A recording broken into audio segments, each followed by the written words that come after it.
El Consejo Laborista de Mujeres y su organización gemela en el extranjero, las Mujeres Pioneras, fueron las primeras y últimas organizaciones femeninas para las que he trabajado. Me sentía atraída hacia ellas, no tanto porque se refería a las mujeres como tales, cuanto porque me hallaba muy interesada en la obra que estaban realizando, especialmente en las granjas agrícolas que fundaron para instruir a las muchachas inmigrantes. En la actualidad, el Consejo Laborista, que forma parte del Histadrut, se dedica principalmente a los servicios sociales y a la legislación laboral femenina, subsidios de maternidad, jubilación, etc. Pero en los años 30 su actividad se centraba casi por completo en la instrucción vocacional para centenares de muchachas que llegaban a Palestina para trabajar la tierra, pero que carecían de conocimiento sobre el particular o de todo oficio. Las granjas docentes del Consejo daban a estas muchachas mucho más que un simple adiestramiento vocacional. Ayudaban a acelerar la integración de la muchacha en el país, a enseñarles hebreo y a conferirles una sensación de estabilidad en un nuevo país al que muchas de ellas llegaban sin familias y algunas sin el consentimiento de sus padres. Estas granjas para las mujeres trabajadoras fueron creadas en una época en que la idea de que las mujeres debieran ser adiestradas en algo, y mucho menos en la agricultura, era considerada absurda todavía por la mayoría de la gente. No soy una gran admiradora de la clase de feminismo que provoca una quema de sostenes, el odio a los hombres o una campaña contra la maternidad, pero apreciaba mucho a aquellas mujeres que trabajaban duramente en las filas del movimiento laborista. Ada Maimon, Beba Idelson, Rachel Jenait Bensby, por citar solo unas pocas. Se logró proporcionar a docenas de muchachas nacidas en la ciudad la clase de conocimientos teóricos y completa instrucción práctica que les permitió aportar su colaboración, y a menudo mucho más que su colaboración, en el trabajo que se estaba desarrollando en los asentamientos agrícolas a lo largo de Palestina. Para mí, esto es feminismo constructivo y me parece mucho más importante que el que barre la casa o el que pone la mesa. Sobre la situación de las mujeres en general hay naturalmente mucho que decir, y mucho, demasiado quizás, se ha dicho ya. Pero yo puedo resumir en muy pocas palabras mis ideas sobre el particular. Desde luego, las mujeres deben ser tratadas como iguales a los hombres en todos los aspectos, pero, y esto es cierto también por lo que se refiere al pueblo judío, no deben tener que ser mejores que nadie para vivir como seres humanos, o sentir necesidad de hacer continuamente maravillas para ser aceptadas. Por otra parte, circuló una vez por Israel el rumor, totalmente falso que yo sepa, de que Ben Gurión me describía como el único hombre de su gobierno. Lo que me regocijó de ello fue que quienquiera que inventase el rumor consideraba evidentemente que este era el mayor cumplido que podía tributarse a una mujer. Dudo mucho que ningún hombre se hubiera sentido halagado si yo hubiese dicho de él que era la única mujer del gobierno. El hecho es que he vivido y he trabajado con hombres durante toda mi vida, pero el ser mujer no ha supuesto el más mínimo obstáculo para mí. Nunca me ha causado desazón, ni me ha producido complejo de inferioridad, ni me ha hecho pensar tampoco que los hombres estén en mejores condiciones que las mujeres, o que sea una desgracia dar a luz hijos. En absoluto. Y tampoco los hombres me han concedido nunca un trato a favor. Pero lo que sí es cierto, en mi opinión, es que las mujeres que desean y necesitan tener una vida fuera del hogar, además de dentro de él, encuentran muchísimas más dificultades que los hombres porque llevan una doble y pesada carga, con la notable excepción de las mujeres que viven en los kibutzim, donde la vida está organizada de modo que puedan trabajar y criar niños al mismo tiempo. Y la vida de una madre trabajadora desprovista de la constante presencia y apoyo del padre de sus hijos es 3 veces más dura que la de cualquier hombre que yo haya conocido. Hasta cierto punto, Mi vida en Tel Aviv, cuando nos trasladamos a esta ciudad desde Jerusalén, constituye una ilustración de estos dilemas y dificultades. Siempre estaba corriendo apresuradamente de un lugar a otro, a trabajar, a casa, a una reunión, a llevar a Menahem a clase de música, a llevar a Sara al médico y a hacer compras, a cocinar, a trabajar de nuevo en casa. Y hoy es el día en que aún no estoy segura de que no perjudicara a los niños o los desatendiera a pesar de mis esfuerzos por no estar separada de ellos ni una hora más de lo estrictamente necesario. Se hicieron personas sanas, productivas, inteligentes y buenas, y los dos son padres maravillosos para sus propios hijos y unos maravillosos compañeros para mí. Pero sé que cuando eran pequeños se sentían profundamente dolidos por mis actividades fuera del hogar. Permanecía levantada hasta altas horas de la noche para prepararles la comida, remendaba sus ropas. Iba con ellos a conciertos y cines. Siempre hablábamos y nos reíamos mucho juntos. Tenían razón Sheina y mi madre al acusarme durante años de privar a los niños de algo a lo que tenían derecho. Supongo que nunca podré contestar a esta pregunta de un modo satisfactorio para mí y que nunca dejaré de formulármela. ¿Se sentían orgullosos de mí entonces o más tarde? Me agrada pensar que sí, naturalmente, pero no estoy muy segura de que el sentirse orgullosos de su propia madre compense sus frecuentes ausencias.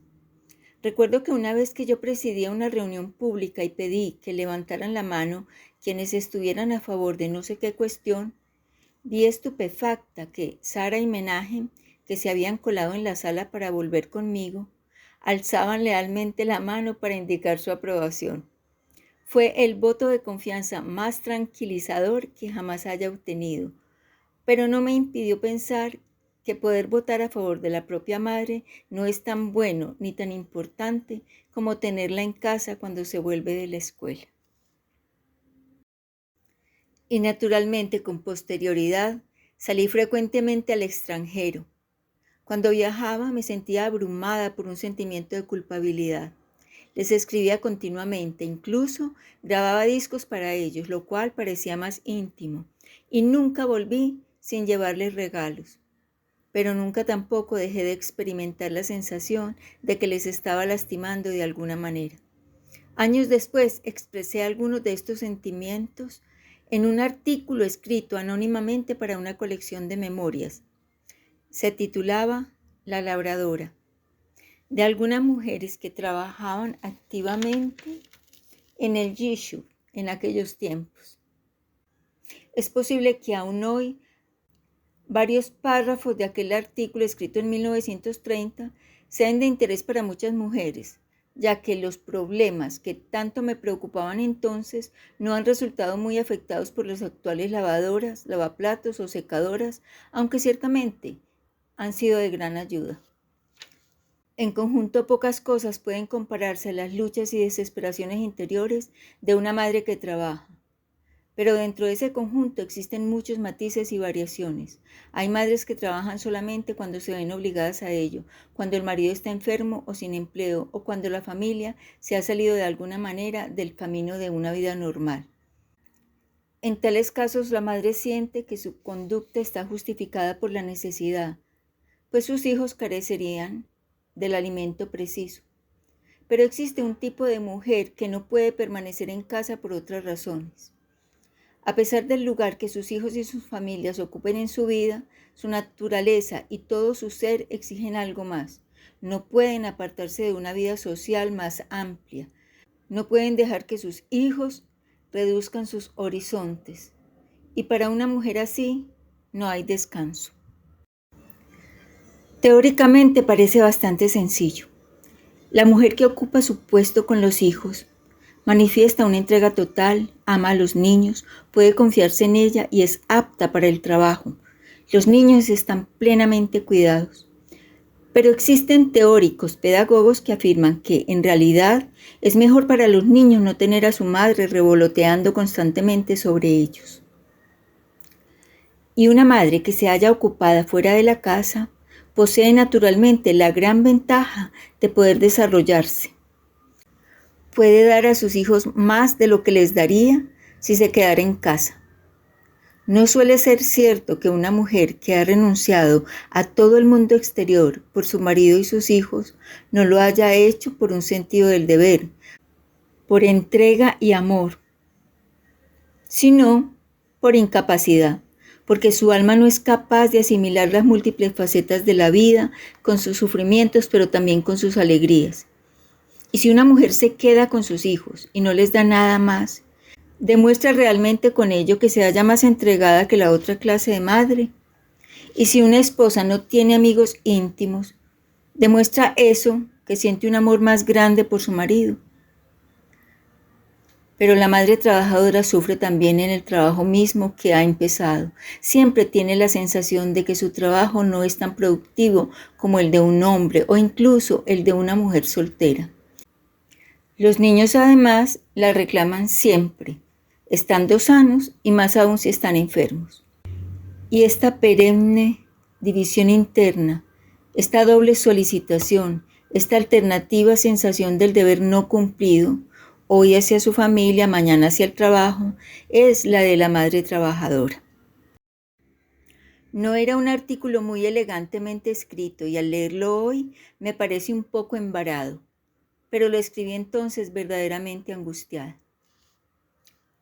Aparte de todo lo demás, Sara estuvo muy delicada de salud durante unos años.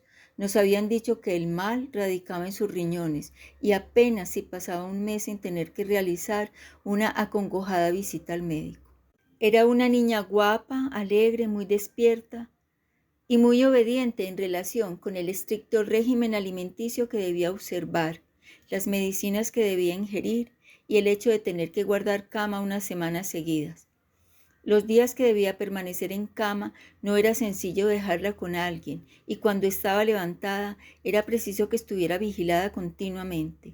Sheina y mi madre me ayudaban mucho, pero siempre pensaba que tenía que presentarles mis excusas por ir a trabajar por la mañana y no regresar hasta la noche.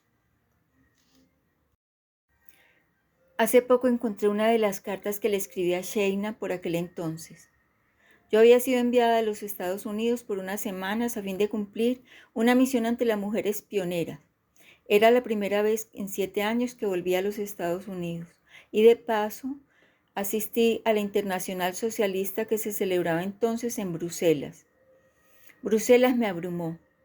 Había olvidado por completo cómo era el mundo fuera de Palestina y apenas podía dar crédito a los árboles, los tranvías, los puestos de flores y frutas, el tiempo gris y frío. Todo era muy distinto a Tel Aviv. Todo me fascinaba.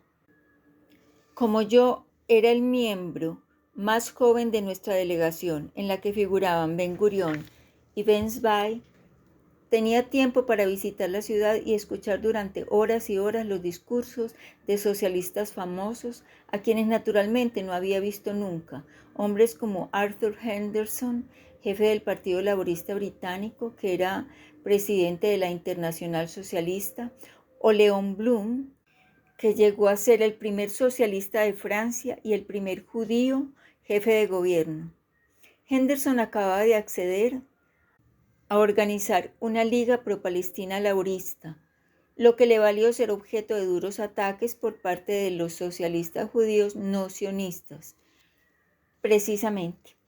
Y por lo que a nosotros se refería, la atmósfera estaba muy cargada. Sin embargo, a pesar de todo lo que estaba sucediendo a mi alrededor, un día me tomé una hora libre para intentar, ayudada por la distancia, ganarme a Sheina y convencerla de que yo no era una egoísta y mala madre. Solo te pido una cosa, le escribí desde Bruselas, que me comprendas y me concedas crédito. Mis actividades sociales no son accidentales, constituyen una necesidad absoluta para mí. Antes de marcharme, el médico me aseguró que la salud de Sara me permitía irme y he tomado las disposiciones adecuadas para mi imagen.